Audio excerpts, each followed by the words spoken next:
Just moments away from the end of the trade deadline, and the deadline getting here, and the Houston Texans yet to make a move, and barring something happening in the next few minutes, they're not going to make a move. Welcome into the channel. I'm Cody Stoots. Let's talk some Texans, and let's talk some inactivity from the Texans.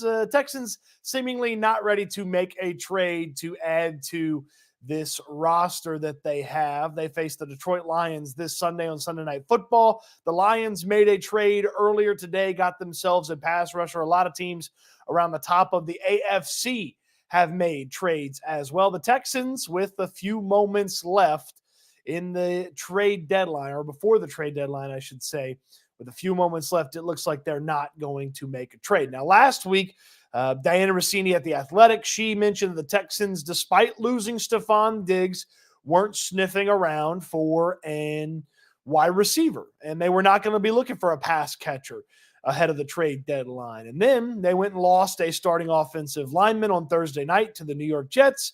Kenyon Green's down. He's out for the season. The Texans still not sniffing around for a replacement or an addition along that offensive line. So as the deadline gets here, we'll talk about the moves that they maybe could have made. We'll talk about why they didn't make some of those moves, some of the success that Nick Caserio has had with 5th, 6th, and 7th round picks, some of the players that he's acquired for 5th, 6th, and 7th round picks in his time as the general manager of the Texans. And, of course, look at the rest of the AFC as well. Your super chats go to the front of the line. If you'd like, we'll get to your comments and questions as much as we can. I'm keeping an eye on the social media machine just to make sure that nothing sneaks in here at the deadline. But the Texans were in a situation here where they didn't have to make a move, but certainly making any sort of move to help out a struggling wide receiver room or a struggling offensive line would have been welcomed. Adding a veteran offensive lineman or a veteran wide receiver who'd played a lot more football than, say, Xavier Hutchinson and John Mechie, that would have been a welcomed addition for the Houston Texans. Would it have largely changed the outcome of this season? No. There was no Zach Martin available to fix this offensive line. And even then, one player doesn't fix the offensive line. There was no Quentin Nelson available to plug in there at left guard to fix the situation for the Houston Texans. They've got a 4, sometimes 5-guy issue on the offensive line. Laramie Tunsil's the most penalized player in football. Kenyon Green continuously got worse over the course of the season. Juice Scruggs has disappointed at center.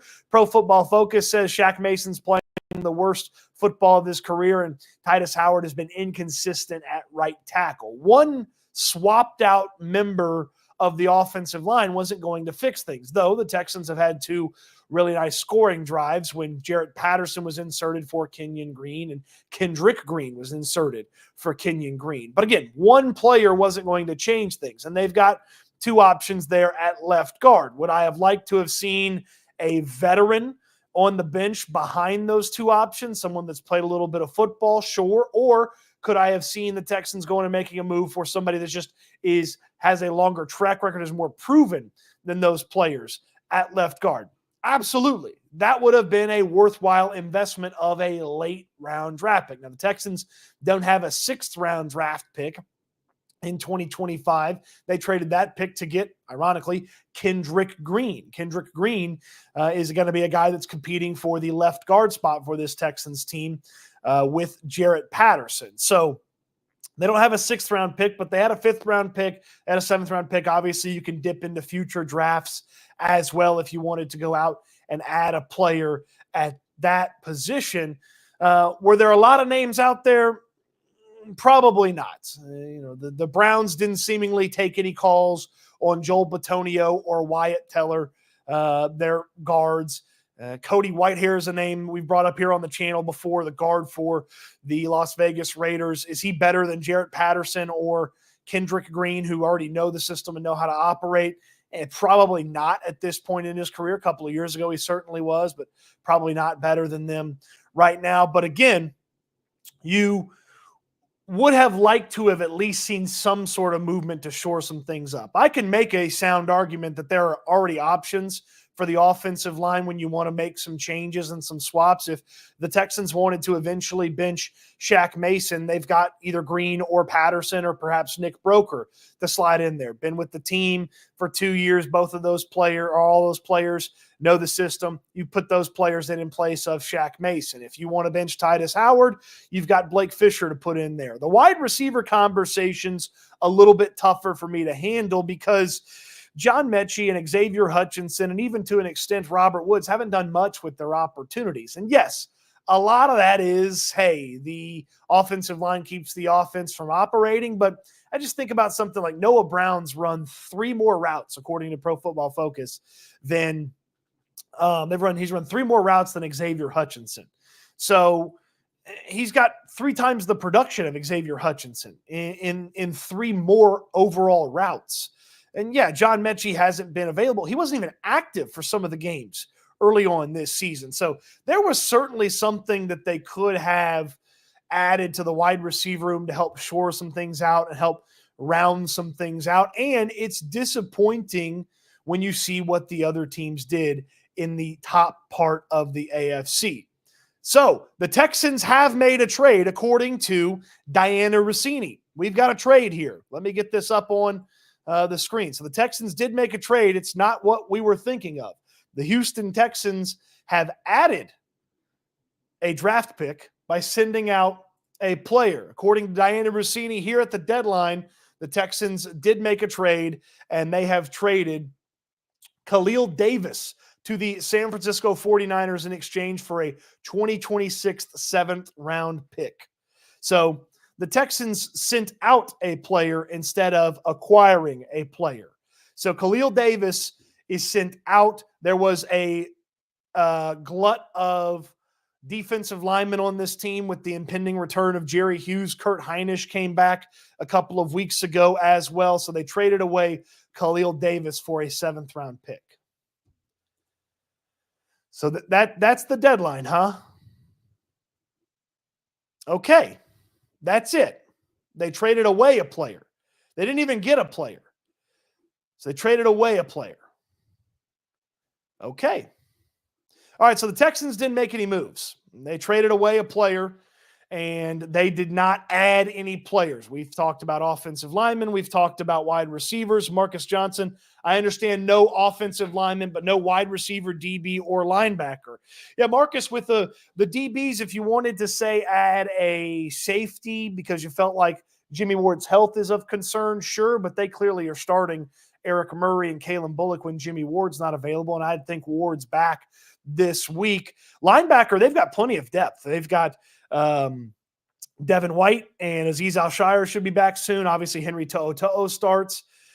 Jake Hansen and Neville Hewitt played well. Delshon Phillips is on the team. They've got depth at linebacker, so that one. But, yeah, wide receiver, offensive line, maybe a defensive back. I mean, they're going to get Jeff Okudah back here soon to be the 3rd cornerback. But, yeah, so the only trade the Texans made is they sent out a player for a 7th-round pick. So that's it. Unless anything else breaks here, but that was the last-minute thing from Diana Rossini. Khalil Davis out, and the Texans get a 7th-round draft pick back for him. So let's recap what the top teams have done here in the AFC. And if you look at the standings here in the AFC, and you look at where the Houston Texans are, you can kind of see, look, the Kansas City Chiefs, they went out there and they added DeAndre Hopkins. They added Josh Uche. They needed some pass rush. They needed a wide receiver, and they needed a wide receiver after one of their stud wide receivers got injured. Does that sound familiar? They went and got DeAndre Hopkins, traded a late-round pick for Hopkins. Obviously, there's some money aspects to that, but they traded for DeAndre Hopkins. So the Kansas City Chiefs, who are undefeated and were undefeated when they made the trade, and we're continuing today, if you believe the rumors, to kind of check out and see if there was one more thing that they could do. They went out there and got a wide receiver and a pass rusher. The Buffalo Bills, they went out and got Amari Cooper. You got to send a late-round pick to the Browns and got Amari Cooper in this year's trades. So that was an addition for them. The Pittsburgh Steelers The Pittsburgh Steelers went out and they got a pass rusher and a wide receiver. Went and got Preston Smith from the Green Bay Packers, who I didn't even know were selling because they're right in the thick of things in the NFC. They went and got Mike Williams from the New York Jets because he became redundant on their roster. And then you look at the fifth spot there, the Baltimore Ravens. Now, their moves are much smaller, but their moves are in line with what most of us were hoping the Houston Texans were going to make. They sent out some late-round draft picks, small commitment draft picks, and they went and got Deontay Johnson, the wide receiver from the Carolina Panthers, and they went out and got Tre'Davious White from the LA Rams. Now, White might be cooked. He might be useless, but they felt like they had a need, and they did not go out there and leave it unaddressed. They trusted their coaching staff to get that guy in the building and coach him up. The Texans, who are currently fourth in the AFC, they did nothing at the trade deadline as far as acquisitions. They sent out Khalil Davis. So their defensive tackle room, once Mario Edwards gets back, is going to be Foley Fatukasi, Mario Edwards, Tim Settle, and Kurt Heinisch as their defensive tackle room when they get back. Couple of super chats. Remember, the super chats go to the front of the line. Michael Casey says, so we are sitting CJ till next year. No, they're not. They're going to play C.J. Stroud, and he's just got to live with this offensive line being an issue. D'Amico Ryan said Monday, the players got to play better. They can coach him up all they want, but it's about execution. Can the players go out there and block? And that's what the offensive line has said for a few weeks now. They've got to play better, and that's what Titus Howard agreed with D'Amico Ryan's sentiment Thursday after the game. They weren't good enough. The unfortunate aspect for the Texans is this is not a 1 week one-off. This is a 3 week slope that they are sliding down, combined with you saw this coming because of the early parts of the season where they had troubles protecting C.J. Stroud. So, no, Stroud's not sitting. Stroud's going to play, and he's going to play behind this offensive line. And damn it, look at the good plays, okay? Look at the good plays. Dom from Jersey, who will be in Houston this weekend.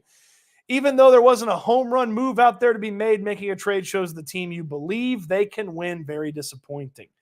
Yeah, and look, maybe somebody loses their job because they bring in a guy that's – you're not trading for anybody that's worse than what's on your team. Like, you're trading for somebody that has a solid, valid argument that is better than someone on your team. Mike Williams would have been a great example. And, Dom, I appreciate the super chat, and we'll see you this weekend. Mike Williams would be a great example of what happened. The Steelers went out there and got Mike Williams and Preston Smith. Is Mike Williams a better wide receiver than Xavier Hutchinson and John Mechie? I would tell you that even if the answer is maybe, you make the trade. It was a 5th-round pick. It was a 5th-round pick, and maybe you can recapture some of the success that Mike Williams had as a Los Angeles Charger, where he was a really good player with a bunch of different quarterbacks over the course of his career. And he comes in here.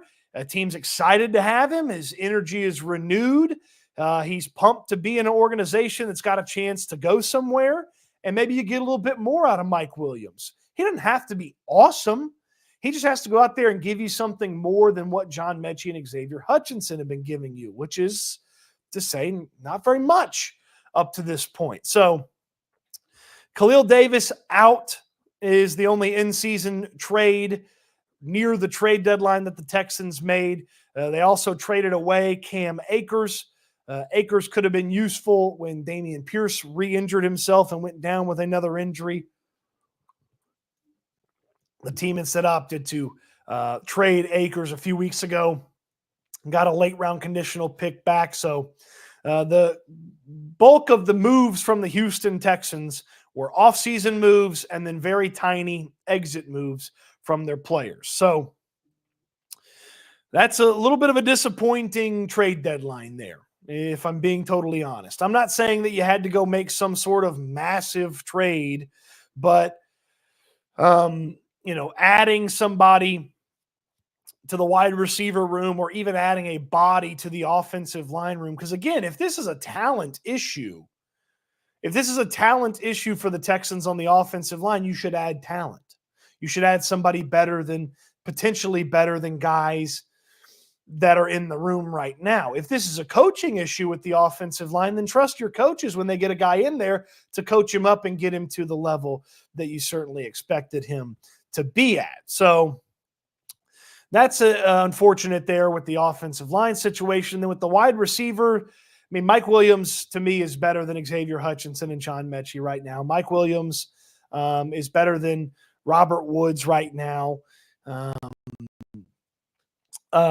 Darius Slayton from the Giants would have been a name that I would have thought of. Heck, I would have tried to get into the Deontay Johnson sweepstakes last week before the Baltimore Ravens jumped in there and snagged him. Again, no massive upgrade. The Rams weren't selling Cooper Kupp. They didn't you didn't have the chance to go get a player of that caliber, of that stature. But you could have gone and got someone who's better than the guys that are on your roster right now. Inactivity tells you that they believe these guys are better than what was available and the cost that was out there to get them. The cost seems to be pretty negligible for some of these players. Mike Williams went for a fifth. Deontay Johnson was a late-round pick. And we'll dive into what Caserio's done with some of those late-round picks in his time as general manager here in just a second. Scott's got a super chat. Great to see you at the Taste of the Texans. Yeah, it was great to see you. Meet you, Scott. Great to always, whenever we see you guys out there. Also, really disappointed because this means the staff doesn't believe we are close to being contenders. Well, I don't know that I totally agree with that, but they maybe have some disillusioned belief that they are contenders with this current setup and current situation, or they can coach them into being contenders with this current setup and current situation. You're very much in the hunt in the AFC. You win 4 more football games and you're going to win the AFC South. That gets you a home playoff game and that guarantees you a ticket to the dance. How long will you get to dance? If you don't fix up the offensive line, you're probably not going to dance very long in the playoffs. Typically, really good defenses make the playoffs and, nasty pass rushes make the playoffs. And the Texans are going to have to deal with that. Now, if they go on a run here because things turn around, okay, then they'll be validated. I just don't see how that's going to happen. You've watched this offensive line get worse for a month now, and I just don't know how any of us could believe that that is going to happen or occur. Say Boogie, appreciate the super chat, man. Appreciate you as well, Scott. Appreciate the super chat, Say Boogie. Super chats go to the front of the line if you've got a question there. I'll get to some of your questions here in just a moment. Let's go through some of what Nick Caserio has done with late-round draft picks that perhaps kept him from wanting to trade some of these late-round draft picks. So in 2021, Nick Caserio had drafted Brevin Jordan, Garrett Wallow, and Roy Lopez in the latter parts of the draft. Now, these are 5th, 6th, and 7th round picks by Nick Caserio. 2022 is Thomas Booker, Tegan Quateriano, and Austin Deculus. 2023, Henry To'oto'o is currently a starting linebacker for the team. Jarrett Patterson, who's set to be a starting left guard when he returns from his concussion.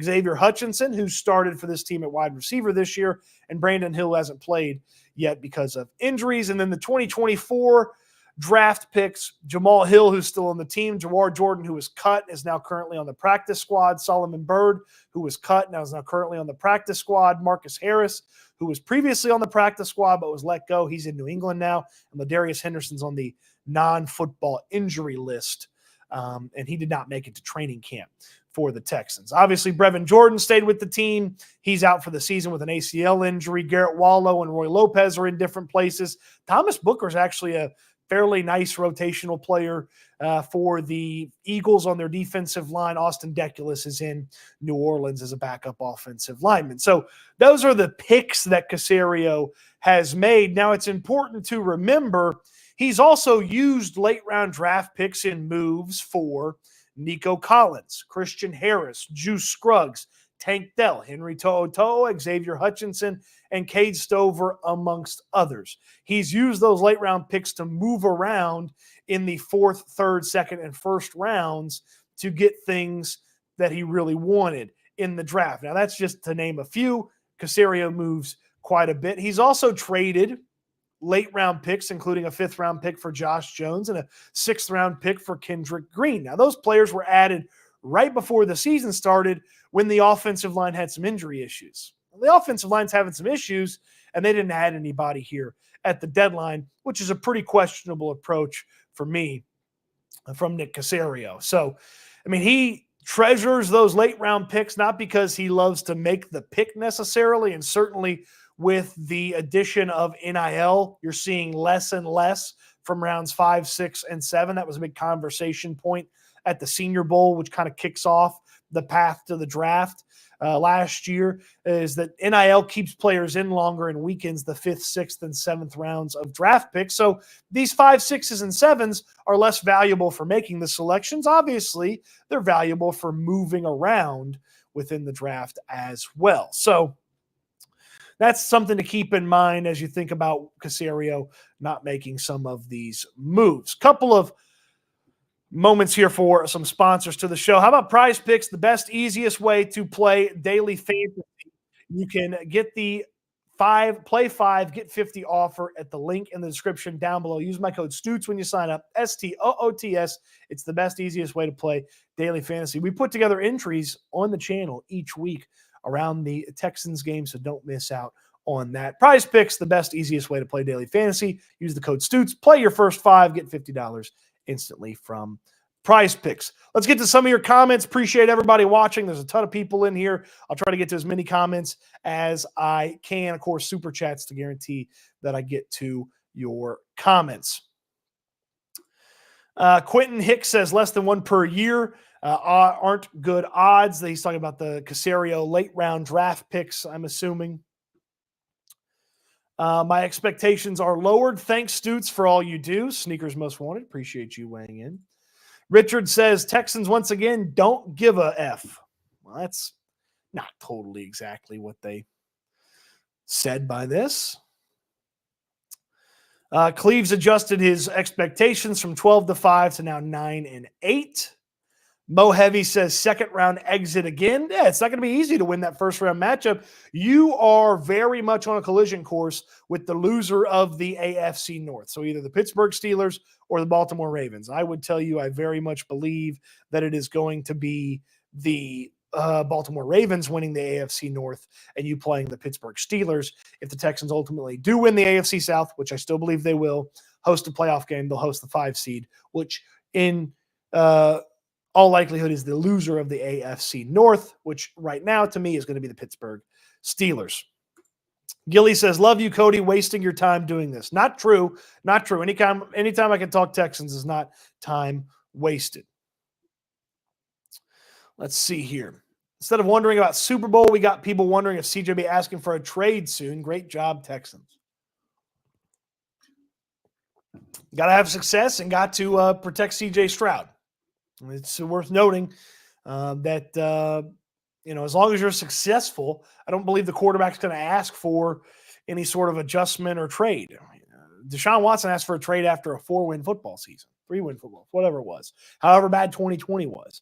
He asked for a trade after a bad season.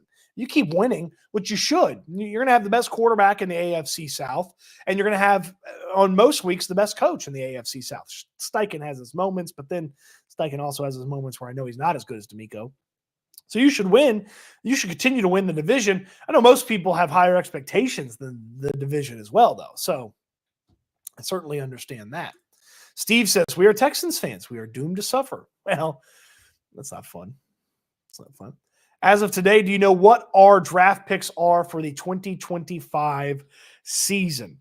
Yes, the Texans have their first, second, third, fourth, have a 5th round pick, okay, and then have a 7th round pick for 2025. So they traded the Vikings 2nd round pick for Stefon Diggs. They have their 1st and 2nd round pick. They have their 3rd and 4th, and they've got a 5th round pick. One of those 5th round picks that they have will convey to the Eagles in the Cade Stover trade. They traded their 6th round pick to the Pittsburgh Steelers for Kendrick Green in the right before last season started. And then they have their 7th round pick.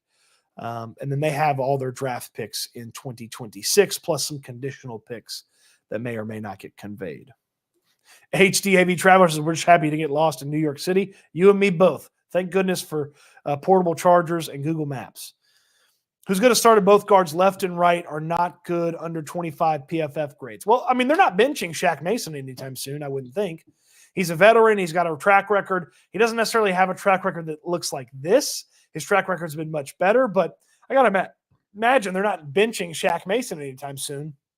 If they were going to, we maybe would have seen it before. They benched Kenyon Green. He came back in after Patterson's injury, and then he left the game because of an injury. He's not available anymore, so it's Kendrick Green right now at left guard until Jarrett Patterson clears concussion protocol. Then it's either Patterson or Kendrick Green at left guard. So Green or Patterson at left guard, Mason at right guard, Juice Scruggs still your center. So Adrian Medina wants them to sell the team. I don't know that that's the right approach to one trade deadline not going the Texans' way.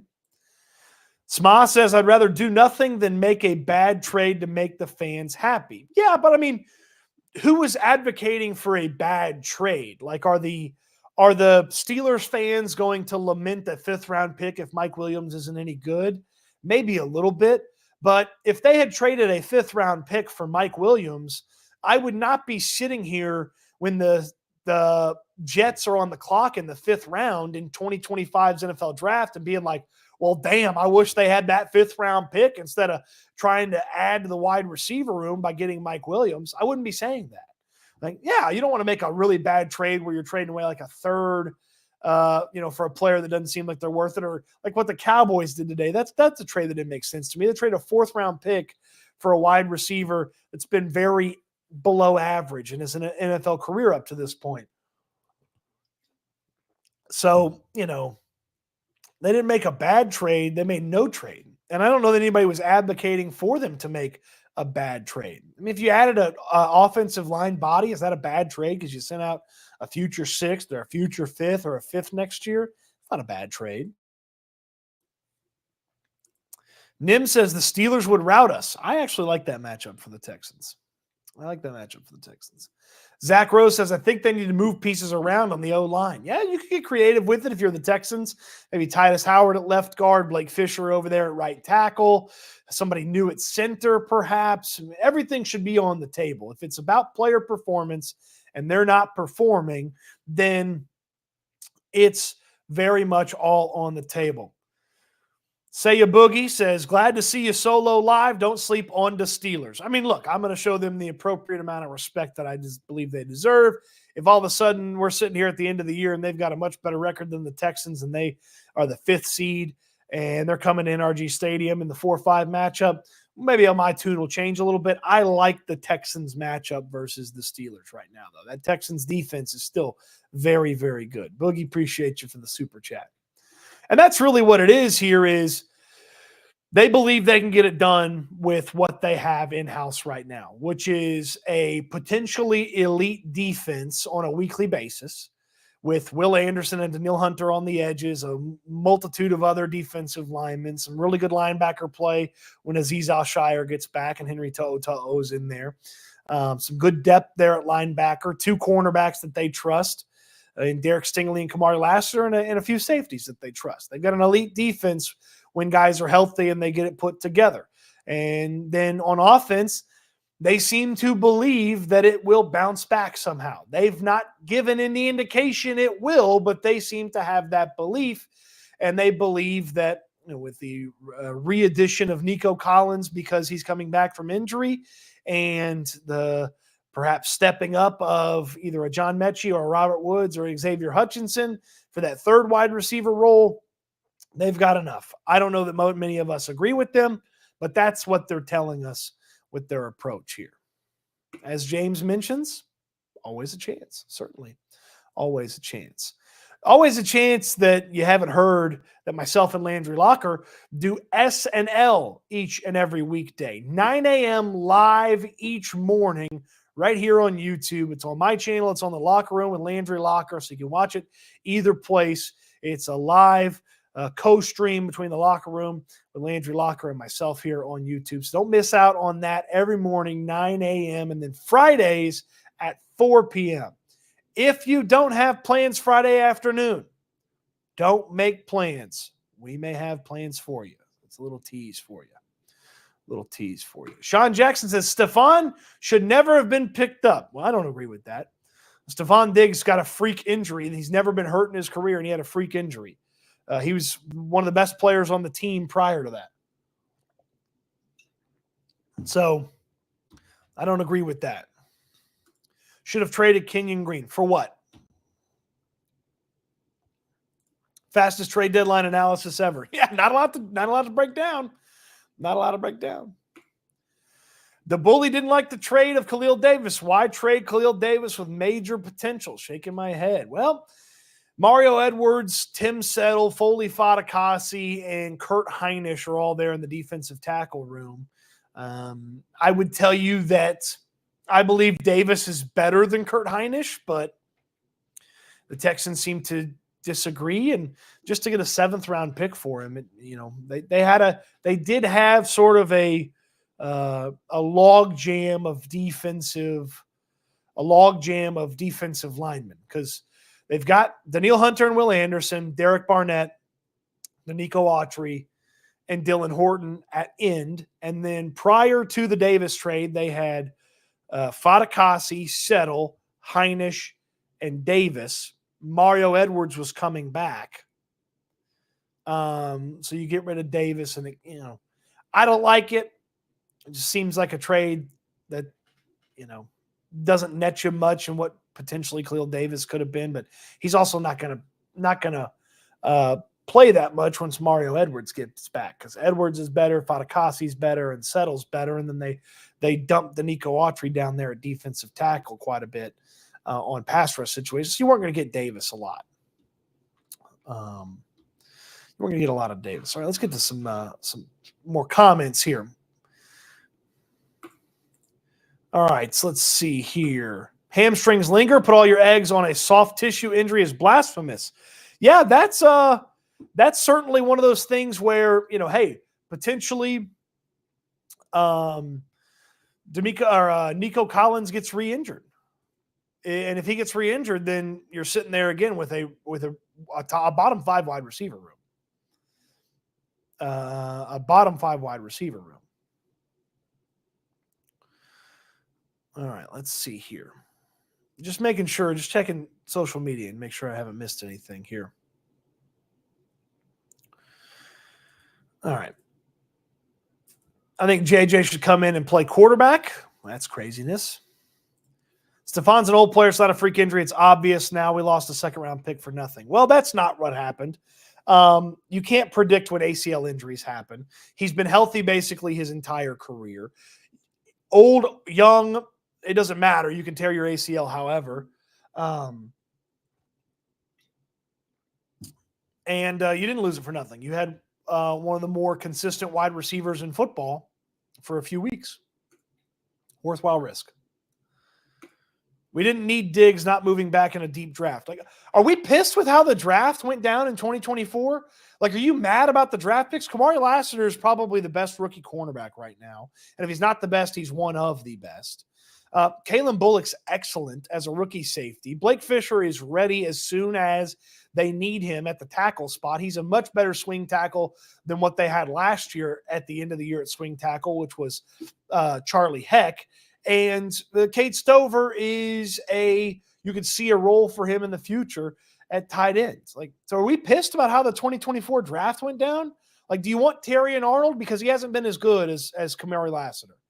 Because Terry and Arnold's a part of the 29th pass defense in football. And their defensive secondary is thought of highly because of what their safeties do, not their corners. It's like, did you want Terry and Arnold? Because Kamari Lassiter's been better. The change in the conversation about Diggs is wild.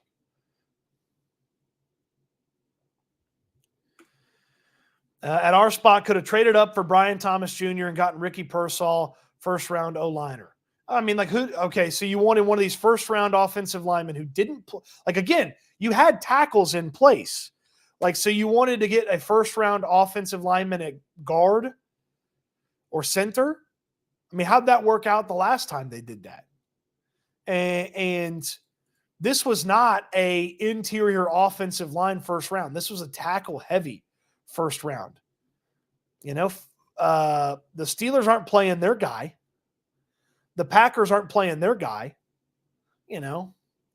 You want Brian Thomas? Yeah, Brian Thomas is good. You know who's better than Brian Thomas? Nico Collins.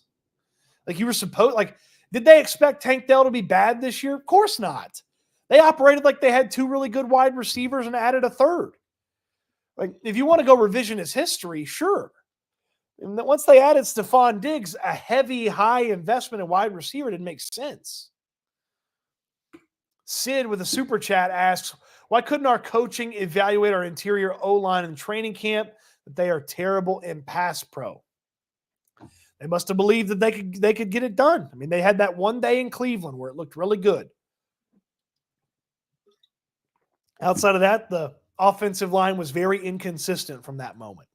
Very inconsistent. So it's a good question, Sid. I mean, they certainly had some belief that those guys were going to get things going and that they didn't expect that it was going to be an issue. I mean, Laramie Tunsil's shown no, reason to not believe that he can still pass block. His run blocking's actually been a little bit better than most expected it to be. But, they bet on the offensive line that they wanted in the 2023 draft, and that bet has come up empty. That bet's come up empty. Nick Caserio put this offensive line together. That's what he wanted coming out of the 2023 draft. They didn't get to put that line on the field last year, and it hasn't worked. And so now they've got to pivot, adjust, and move on. And their adjustments are clearly just going to be moving guys from the bench to the starting lineup and vice versa. That's it. That's it. Gilly asks, Cody, who you got Saturday at the Jones? Guns up, big game. Yeah, Colorado, Texas Tech Saturday afternoon on Fox. Big noon kickoffs there in Lubbock. I like the Red Raiders in that one, but it wouldn't surprise me if Buffalo wins. Let's see here. A.D. Mitchell in the draft instead of Diggs. Okay, well, he's not as good as Diggs right now. Is he going to be better than him in the near future? Sure, but he's not as good as him. Like the draft, the way they operated was very much in a way to assist the investment in 2023 or 2024 that they'd already made through free agency. Yeah, Muhammad, I get it. Brian Thomas is good. He would have been redundant on this team after acquiring Stefon Diggs.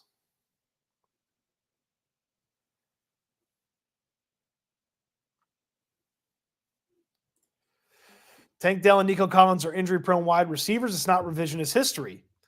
Okay, well, I mean, injury-prone because he broke his leg last year and basically has never been hurt in his football career.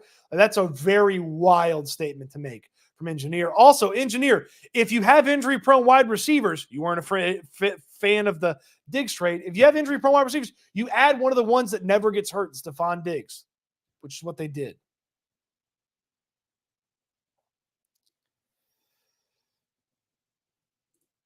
Joshua says, the last game was nauseating. My favorite play was the punt. It's basically the only thing that worked. Yeah, Townsend's been okay. Could be better. Get a few more of these comments in here as the trade deadline was a big old popcorn fart here. BG, we made no moves. That is right. Big Mech 777. O-line sucks at run blocking and pass blocking. Mixon's phenomenal, makes people miss. A lot of this is Joe Mixon's success, and the consistency with which they run block is not there. Yes, they have moments where they run block really well, but the consistency with which they run block is not there to the level that you would want out of this offensive line. So I'm not totally agreeing with you, but I'm not certainly disagreeing with you, BM.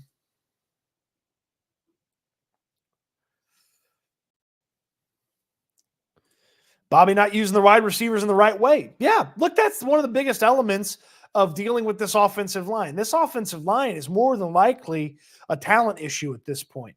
And if you have a untalented offensive line, you need to operate your offense that way.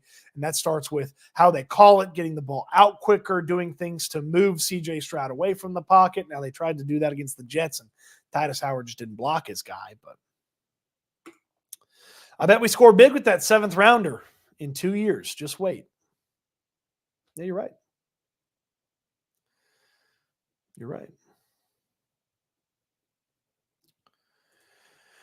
Oh, here we go with it was Bobby Slowick's fault the tank got hurt. No, it's not. Function says we're working our way back to a doesn't matter Brian moment, then turning into a church. Hey, look, the AFC South, that's still the goal. That's the first goal that you got to achieve if you want to go to higher places. The chances the Texans go to higher places beyond the AFC South, pretty low at this point. Pretty low. Do want to take a minute. Shout out to my guy, Dwyane at Platinum AC and Heating. You can get a special price on preventative year-round maintenance when you call Platinum AC and Heating today. 832-777-3683 is the number. 5-star rated by the Better Business Bureau. 5-star rated on Google and Yelp. Dwayne's a Texans fan just like you, and he wants to take care of anything that's wrong with your AC. Maybe you've already had your AC looked at this year and you just need a new AC guy. Put it in your phone. When you need an AC guy, you need the AC guy. That's Dwyane from Platinum AC and Heating. The best prices in town. The best service in town. Decades of experience doing HVAC. If you own a business, he can handle your business's HVAC needs as well. Dwayne's the best. He'll talk football with you, fix up your AC. And again, you get a special price for watching the video on year-round preventative maintenance. So give Dwyane a call today. 832-777-3683 is the number. A couple more. Super chat here from Jake Johnson. Are you still going to be mad if we draft O-line in the first round? Yeah, I'll pull my hair out if they draft an offensive lineman in the first round next year. That would make me sick. I don't want that. They've invested so much. Figure it out with a proven guy. I'm tired of these unproven guys. Go get somebody out of free agency. Yeah, pull my hair out. They definitely need a right guard, though. Shaq can't be the right guard after this year, so they definitely need a right guard. God, we're talking about the draft in November like we're the damn Jets. Kamari gets beat. Welcome to every defensive back.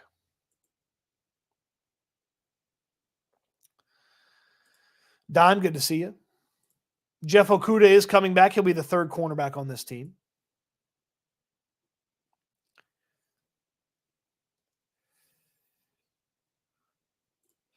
I guess getting the second seed is the goal. Get 2 home playoff games. I mean, if you get the second seed, you should have. You'll get those 2 home playoff games. It's still within reach. You just need to have the same record as the Buffalo Bills and have the same record as the Ravens with a victory over them. And you can be the number 2 seed. Still within reach. Likely? No. Still within reach. Super chat from Zach. Zach, appreciate you. 1, I think plays take too long to develop. Absolutely. Absolutely. Too many 5, 7-step drops. 2, I think the O-line is a simple fix, move pieces around. They're going to have to start trying something. What they've been doing hasn't worked. 3, go back to last year. It worked. That's probably one of the most disappointing parts of this offensive line is this is the O-line they wanted. This is the O-line they've prepared to have for 2 seasons. And it's worse than the patchwork offensive line they had last year that had Austin Deculus, Jaron Christensen, Laramie Tunsil, Josh Jones, Michael Dieter, Kendrick Green at one point. Nick Broker did not get in last year, but he's on the team. George Fant, like the patchwork offensive line last year worked. The line they've wanted for 2 years hasn't. That's the most disappointing part to me. The evaluation from Nick Caserio of these offensive linemen has not gone as well as it needed to be. And right as I say that, I see Agassi's comment, done with Caserio's offensive line picks. Yeah. They've got to get somebody in that building that knows what they're doing when it comes to evaluating offensive line play because they have not done a good job. They've not done a good job. They misevaluated what Titus Howard was going to be and extended him. They probably misevaluated the price for Shaq Mason and extended him when they didn't have to. Now, I guess if he played like he did last year and they extended him, he might have got more money. But anyway, and then they misevaluated Kenyon Green, and Juice Scruggs hasn't been as good at center as he needs to be. when did Mario Edwards, Christian Harris return? Edwards is back after the Lions, so he'll be ready for the Cowboys. And then Christian Harris, your guess is as good as mine. I've seen him in the building. That's all I can really say. I've seen him in the building. He exists. He's alive. That's all I can really say to you. I wouldn't expect him anytime soon. Any word on Will Anderson Jr.? Tomorrow's a big day. If he's out there for practice, that's a huge positive. If he's not, then he needs to be out there Thursday to play on Sunday.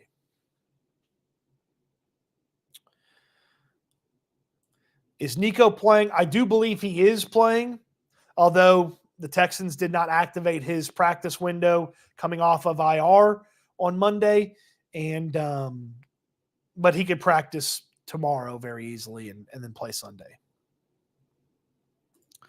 That play action bootleg was working. Throw it in there. Get it going. Remember how many times Kubiak had Matt Schaub running free because he ran a perfectly timed bootleg?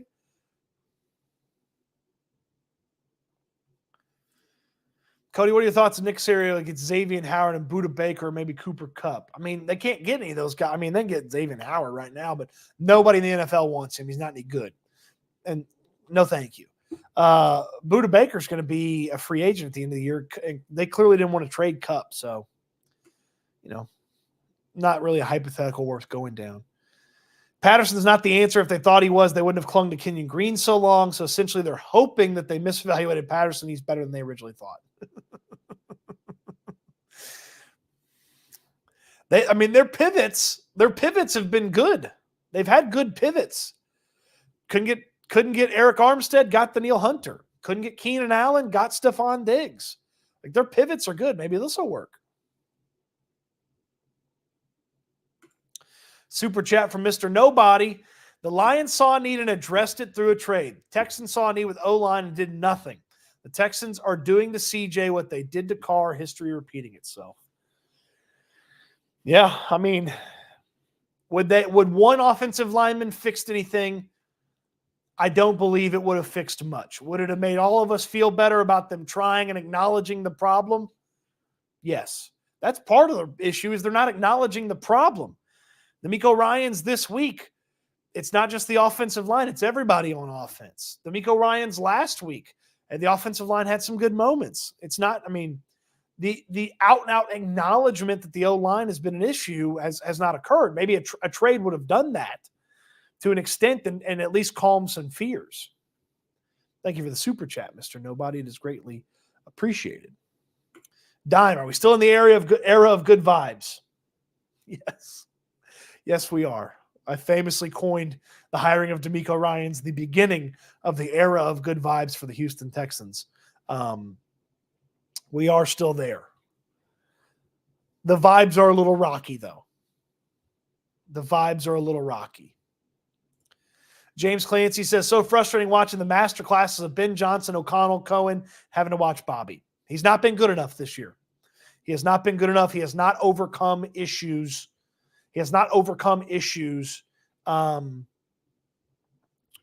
As well as other guys have across the league. P. Nasty says, should you put up Christmas decor before Thanksgiving? These are the things we need to know. My mom decorates for Thanksgiving, so she waits till after Thanksgiving to put up Christmas stuff, though she has already told me she's scouted out where she's putting her Christmas tree. So if I would tell you most people probably do a little scouting for the Christmas decorations, and maybe towards, the twilight moments of Thanksgiving, boom, it's Christmas time for most people. Although I know a lot of people that go November 1st for the tree, which is a little wild to me. Thanksgiving erasure is not okay. Not okay. All right, couple more. Hopefully Slowick doesn't call any more trick plays. I get nervous watching on Sundays all these trick plays working or teams trying trick plays, and then I get nervous about Bobby trying some of them. That'd be not good. Don't want to see that. The Texans aren't done. I think that's a huge misconception and an overreaction to a trade deadline where all they did was trade a player away and not get anybody back. They still have a really, really good defense that's borderline elite on most weeks. And they still have one of the best quarterbacks in football. I know they can't protect him on a consistent basis, but you even saw it within the Colts game. He can still cobble together a game every now and then. at the quarterback spot where you can get some stuff done. Do they have to protect much better? And if they do, is that where they're not done? Yeah, absolutely. But they're going to have to really get in the lab and figure out how to get this pass protection squared away. Because if they don't, then they will be done. But they're not done right now. Just because they didn't make a trade doesn't mean they're done.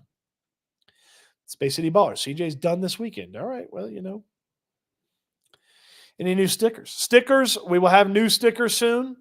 And people that beat me in the Survivor pool, there's going to be some folks that get stickers from that. And then I'll have the ability for you guys to get stickers here on the channel as well. So working on the stickers. We'll have some for sure. Got some really fun stuff for you guys coming up this year. Mario says, "Hi, Stoots. How's it going?" Great, Mario. Hope you're doing great as well.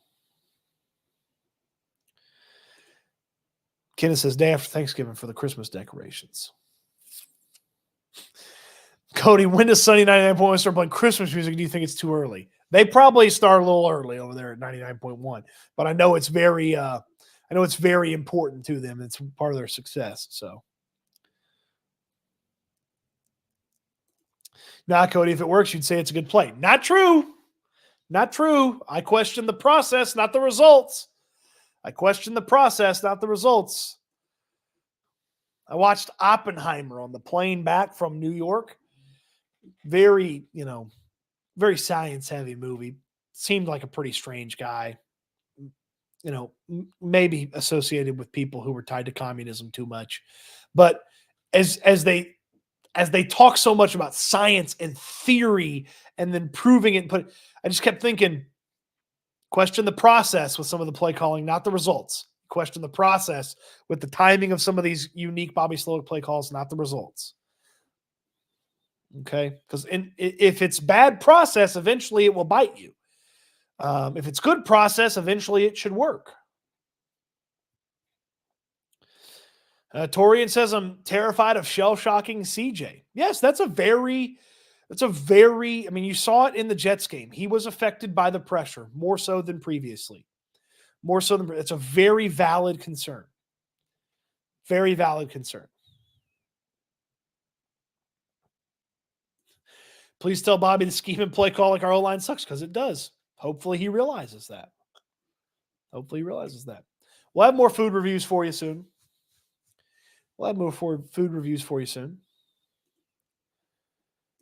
Can we get a "Damn It Bobby" sticker? I think we can. Javier, you're on to something here. Hold on. Let me write that down. Javier, remind me. We'll do a "Damn It Bobby" sticker, and I'll make sure you get one for sure.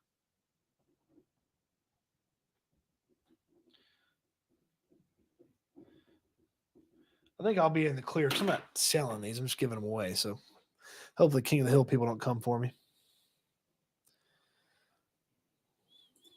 I need Cody. I need Slowick to step it up. Stop doing the stupid play call. I need to step it up against these Lions. That perfect time to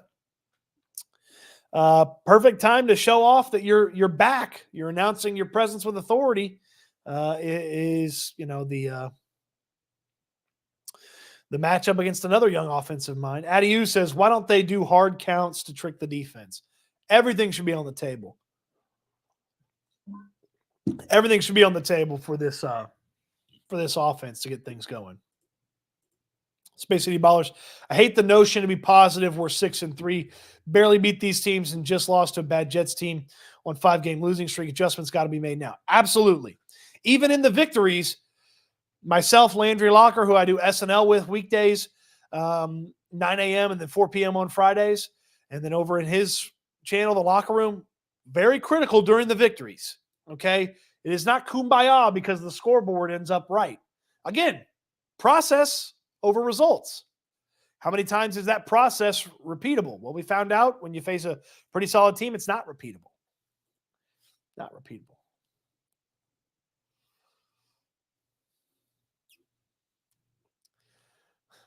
Oppenheimer on a plane is a wild experience. There is a lot of Florence Pugh in that movie. Thankfully, nobody was sitting next to me so that they wouldn't look over and see the ill-timed time to look over. It did not hit as well as much as I thought it would, but I do love World War II. And I just freshly come off of the visit to the Holocaust Museum in Washington, D.C. And so it's very much in a World War II. And, obviously the German approach towards Jewish people with the Holocaust, the final solution, that led to some scientists leaving, which led to some positive movement for the nuclear program. And they were intended to build the bomb for Germany. They ended up dropping it on Japan, but they intended to build it for Germany. Don't get me started on World War II. So turn into a World War II channel. Oppenheimer's a better left guard than Kenyon. Not true. Not true. Not true. Okay. The Cody the Goat Stoots. I mean, I'm not the GOAT. I'd love to one day be, but there's a lot of work to put in for the GOAT. I miss you and BK and Asman. We're on the show together. Yeah, the Wheelhouse was a fun time for a lot of people. Wheelhouse was a fun time. All right, wrap it up here. Let's wrap it up here.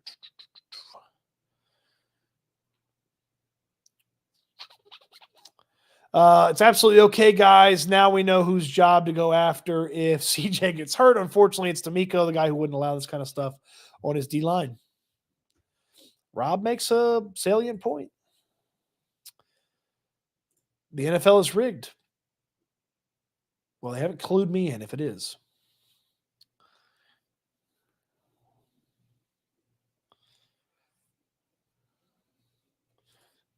All this Oppenheimer talk is making me a fan, Cody. What are you? You're a big Oppenheimer fan, or you're a big World War II fan?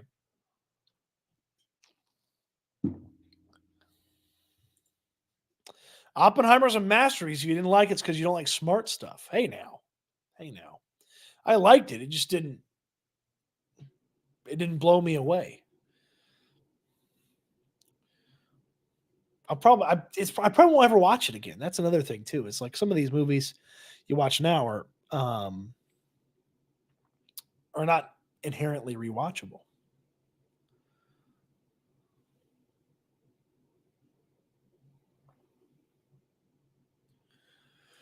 Cody, you're a Star Wars fan.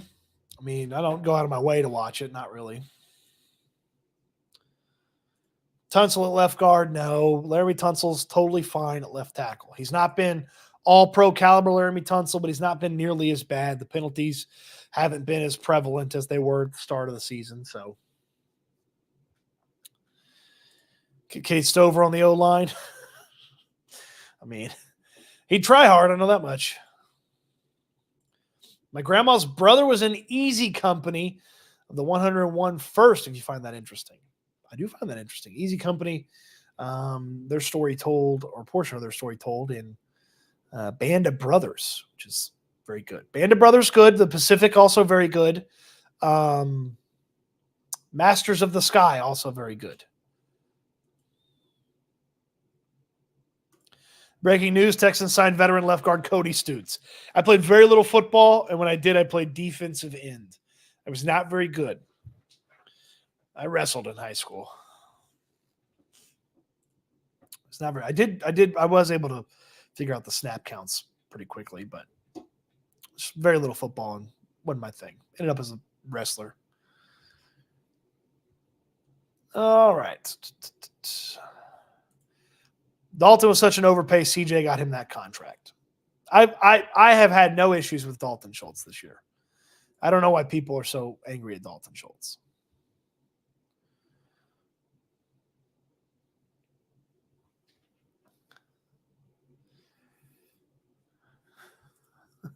Cody as the Texans left guard, not a bad idea. Same.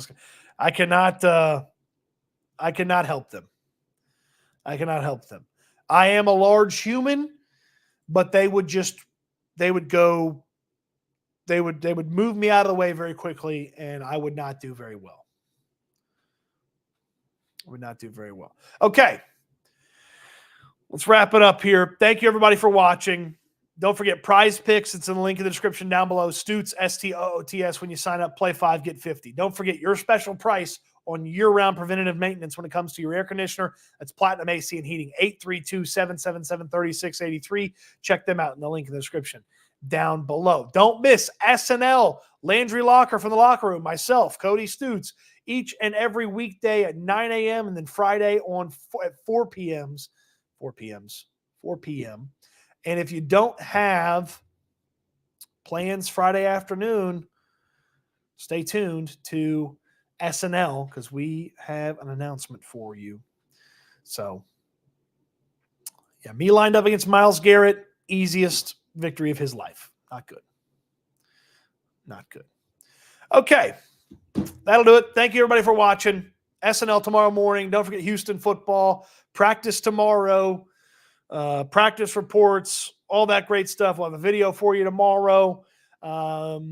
Enjoy the evening. Appreciate everybody watching a trade deadline breakdown that had one very small outgoing trade and no incoming trades for the Texans.